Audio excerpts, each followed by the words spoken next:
धर्म का महापर्व जिसमें समागम सिर्फ गंगा यमुना सरस्वती का नहीं है, बल्कि विचारों का है, विधाओं का है। उन विधाओं का जिन्हें आपको जानना चाहिए, जो सनातन का गूढ़ रहस्य है। हमारे साथ मंच पर मौजूद हैं साध्वी सरस्वती जी। हिंदू शेरनी के नाम से आपको जाना जाता है। बहुत स्वागत है आपका। बहुत धन्यवाद। जय श्री राम।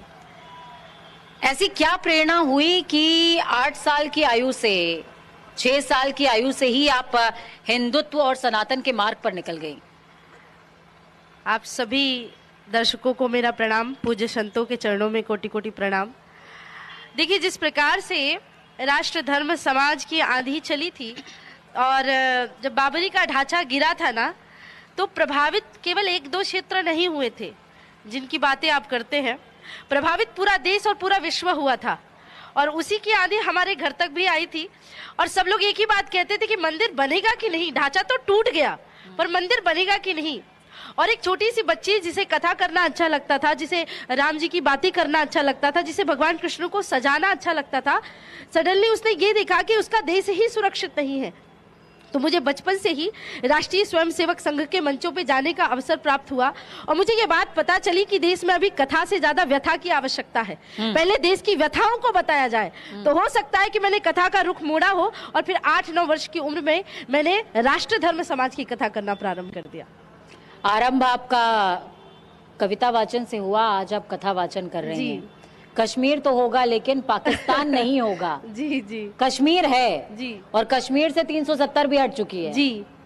आर्टिकल 370 हट चुका है। तो एक बार उस कविता का वाचन दोबारा कीजिएगा, ताकि हिंदू शेरनी जब हम कहते हैं तो शेरनी की दहाड़ भी दूर तक जानी चाहिए, महसूस होनी चाहिए। ये कविता मैंने बोली जब मैं बहुत छोटी थी। पहली बार मैंने बोली थी तब मैं 9 वर्ष की थी, क्योंकि उस समय वीडियोस वगैरह और ये सब सिस्टम नहीं होता था। फिर मैं जब 13 वर्ष की थी तब मैंने दोबारा बोली तो वो कविता वायरल हुई और आप लोगों ने इतनी बार बुलवा दिया, तभी मैं हंस रही थी। वहाँ लगभग 2000 बार तो मैंने ये कविता बोल दी होगी, इतना लोगों ने सुना है। परंतु आपने कहा कि कश्मीर हमारे पास है। मैं थोड़ा सा इस बात को नहीं मान रही हूं, क्योंकि अभी भी पीओके पाकिस्तान ऑक्यूपाइड कश्मीर हमारे पास नहीं है और हम सभी जानते हैं कि कश्मीर कश्यप ऋषि की तपस्थली है। तो अगर इस मंच से उन कविताओं की लाइनों का मैं गुंजान भी करती हूं तो उस कश्मीर के लिए नहीं जो कश्मीर हमारे पास है, बल्कि जो पाकिस्तान ऑक्यूपाइड कश्मीर है उसको लेने के लिए मैं इस मंच से ये बात कहती हूं कि हम डरते नहीं अणुबम्बों से, विस्फोटक जलपोतों से। हम डरते हैं ताशकंद शिमला जैसे समझौतों से। सियार भेड़िए से सकती सिंहों की औलाद नहीं। भारतवर्ष के इस पानी की है तुमको पहचान नहीं। आइटम बम बना करके तुम किस्मत पर भूल गए। 65, 71 और 99 के युद्धों को शायद भूल गए।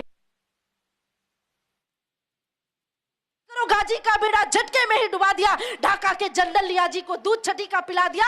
तुम याद करो 90,000 उन बंदी पाक जवानों को। तुम याद करो शिमला समझौता, इंदिरा के एहसानों को। अब की जंग छिड़ी तो सुन ले, नाम निशान नहीं होगा। कश्मीर तो होगा लेकिन पाकिस्तान नहीं होगा। आपने अपनी कविता में इंदिरा के एहसानों का जिक्र किया।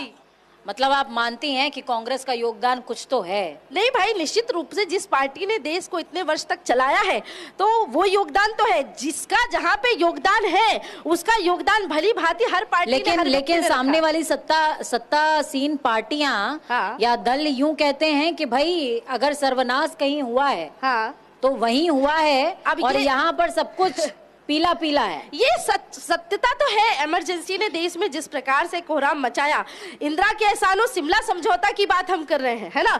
जो उन्होंने बढ़िया किया वो काम बहुत बढ़िया है, परंतु इमरजेंसी लगाना, केवल हिंदुओं को पकड़ पकड़ के नसबंदी कराना, हिंदुओं की जातिगत जनगणना और हिंदुओं की जनगणना पे रोकथाम लगाना, ये सब बातें जो हुई है ना उस काल में, वो कहीं ना कहीं आज केवल और केवल हिंदुओं को संकुचित किया गया है और तथाकथित अल्पसंख्यकों को बढ़ाया गया। इसमें तो कोई दो मत नहीं, ये सत्य है। साध्वी सरस्वती क्या सोचती हैं? अल्पसंख्यक असुरक्षित है या सनातनी असुरक्षित है? पहली बात तो अल्पसंख्यक बोलना बंद कर दीजिए। मैं भी कई बार अब सुधार करती हूँ उसको। ये लार्जेस्ट कम्युनिटी है हमारे देश में, अभी इनको अल्पसंख्यक कहना बंद करिए, पहली बात। दूसरी बात क्या है कि जितनी भी अभी जो गवर्नमेंट है, भाजपा की सरकार है, जितनी इन्होंने योजना चलाई, मुझे एक योजना बता दीजिए जिसमें इन्होंने कहा हो ये केवल योजना हिंदुओं के लिए है। आवास बन रहा है तो ज्यादा से ज्यादा ये अल्पसंख्यक सो कॉल लेके जा रहे हैं। और क्या आयुष्मान कार्ड है ये इनके पूरे सहयोग लेके जा रहे हैं। तो आप मुझे बताइए कि सारी दुनिया के जितने भी प्रोपेगेंडा और ये सारी चीजें करने के लिए, छाती पीटने के लिए आ जाते हैं कि अल्पसंख्यक सुरक्षित नहीं है, उनके अधिकारों का हनन हो रहा है, परंतु ये इतने आयुष्मान धारक, इतने प्रधानमंत्री आवास योजना या जितने भी हमारे मध्य प्रदेश में लाडली बहन योजना, उसमें 60-70% तो यही लोग लेके चले जाते हैं। तो फिर कहां से क्या सुरक्षित हुए? जाके एक बार देखिए किसी और मुस्लिम कंट्री में इतना सम्मान उनको मिलता है। सुरक्षित कौन है? सनातनी जिन्हें आप जगा रही हैं। देखिए देश असुरक्षित हो रहा है इन लोगों के कारण। सनातनी असुरक्षित नहीं है, साधु संतों की ये धरा है। कहा तो इस तरह जाता है अलग अलग मंचों से कि अगर तुम नहीं जागे तो मिट जाओगे, बट जाओगे तो कट जाओगे। अच्छा मुझे एक बात बताइए, आप एक छोटी सी बात बताइए कि हमारा एक घर है, हमारा एक आंगन है, उस आंगन में कोई विधर्मी अपना कब्जा फैला रहे, एक तरफ से लव जिहाद, एक तरफ से लैंड जिहाद, एक तरफ से वक्फ बोर्ड, एक तरफ से फिर और दूसरी चीजें लेकर के आ रहा है।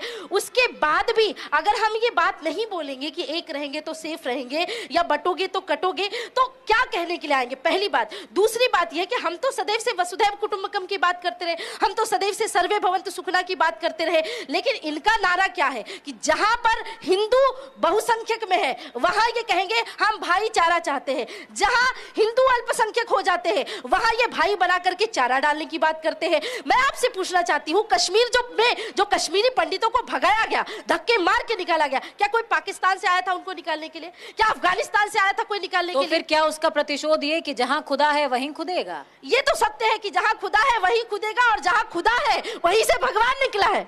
और आपको विश्वास नहीं होता तो खोद के देख लीजिए। संभल की तरफ इशारा है आपका? संभल की तरफ इशारा है, 33,000 मंदिरों की तरफ इशारा है। कई लोगों ने मुझसे पूछा कि आपके ही लोग कह रहे हैं कि आप हर मस्जिद तो में इशारा सोमनाथ की तरफ भी होना चाहिए जहां हर जगह बौद्ध कंदराएं मिली हैं। हमारे ये संत बैठे हैं, इन्होंने 33,000 से ज्यादा मंदिरों को अपनी आंखों के सामने टूटते हुए देखा है।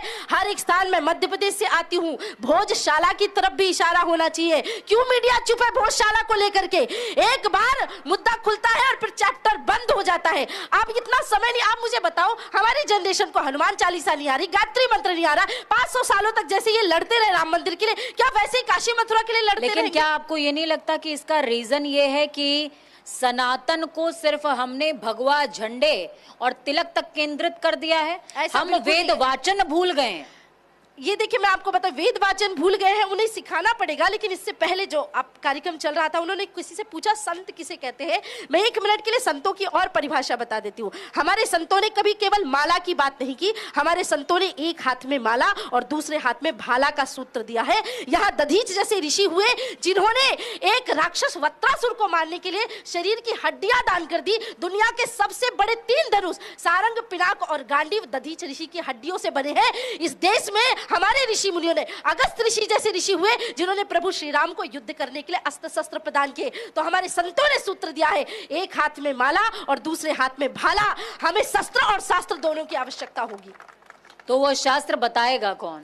हमारे शास्त्र क्योंकि शिक्षा विभाग का एक अमेंडमेंट है, उसके अधीन जो आर्टिकल 30 है जी, उसके अंतर्गत तो धर्म की शिक्षा अभी जो है कह सकते हैं कि अनिवार्य नहीं है।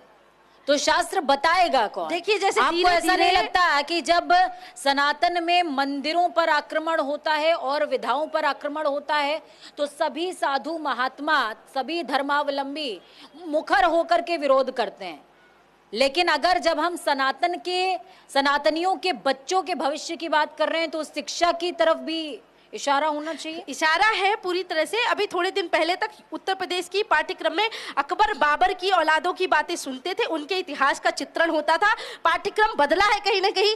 कोई उत्तर प्रदेश से है तो भाई हाथ उठाओ, है उत्तर प्रदेश वाले तो बहुत बढ़िया। पाठ्यक्रम धीरे धीरे बदल रहा है कि नहीं? तो आपका पाठ्यक्रम नहीं बदला भाई? आप, अरे भैया आप कौन सी क्लास में है? आप ग्रेजुएशन हो गए तो थोड़ा पहली, दूसरी, 5वीं की किताबों को पढ़िए। मैंने खोल के पढ़ा है। अकबर बाबर महान बताया जा रहा था, धीरे धीरे शिवाजी महाराज, महाराणा प्रताप की बातें और कथाएं उसमें आने लगी है। तुलसीदास जी के दोहे, रहीम रस खान की बातें। हमारा सबसे बड़ा एक एजेंडा अभी प्रारंभ हुआ है।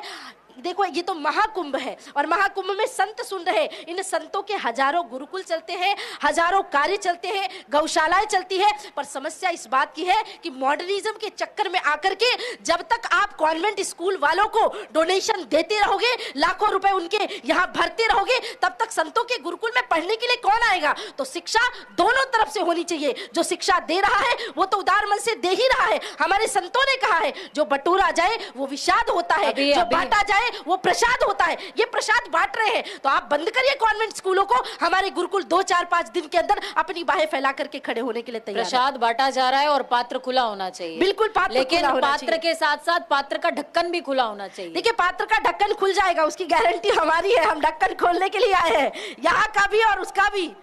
आप जो आदमी कहता था ना कि 15 मिनट के लिए पुलिस का हटा दो, 14 जनवरी के दिन जब ऊपर से ये दृश्य देखा गया और करोड़ों सनातनियों ने एक साथ स्नान किया, वो हैदराबाद का गीदड़ भी बिल में छुप करके बैठ गया होगा कि अगर 15 मिनट के लिए पुलिस छोड़ो, 15 मिनट के लिए अगर देश के नागा साधुओं को भी कहीं खड़ा कर दिया गया ना, तो ये विधर्मी कभी अपनी आवाज उस तरीके से उठा नहीं पाएंगे जैसा ये भारत माता को गालियां दे रहे थे।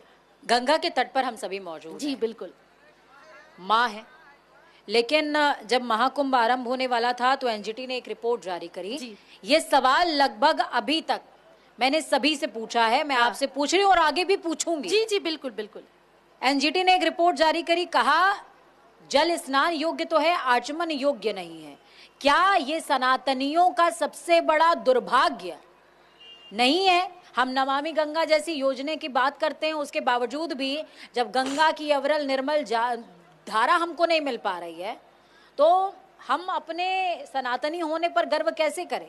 देखिए मुझे एक बात ये बस आप लोगों से भी पूछना चाहती हूँ, सत्यता ये है कि क्या गंगा को साफ करने का ठेका या देश की संपत्तियों को, कुंभ को भी साफ करने का ठेका? कई लोग मुझसे पूछते हैं कि आप पूजन की विधि बताइए, गंगा में आए तो स्नान करना क्या करना चाहिए। मैंने कहा वो उसको बताने के लिए बहुत साधु संत बता देंगे।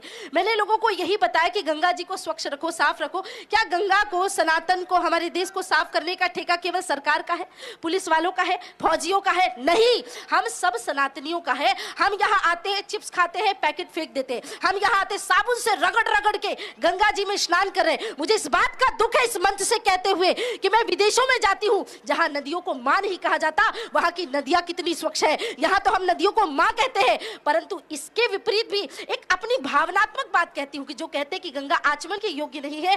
माँ अगर काली हो या गंदी हो तो भी माँ माँ ही होती है।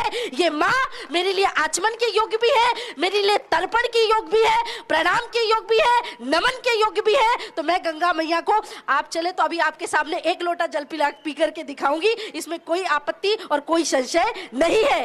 तो माँ कैसी भी हो, माँ माँ होती है। तो साध्वी सरस्वती को सुन रहे थे आप। प्रखर, मुखर और मुखरता के साथ सनातन की बात करते हैं, सनातनियों को जागृत करने की बात करती हैं। फिलहाल राजनाथ सिंह का जो काफिला है, केंद्रीय मंत्री, उनका काफिला प्रयागराज पहुंच चुका है और उन्होंने गंगा स्नान, हम देखिए अविरल धारा की बात कर रहे हैं, गंगा स्नान वो कर रहे हैं। आपको इस दृश्यों के साथ छोड़े जाते हैं। वक्त यहाँ पर एक छोटे से ब्रेक का है। बहुत धन्यवाद जयेश।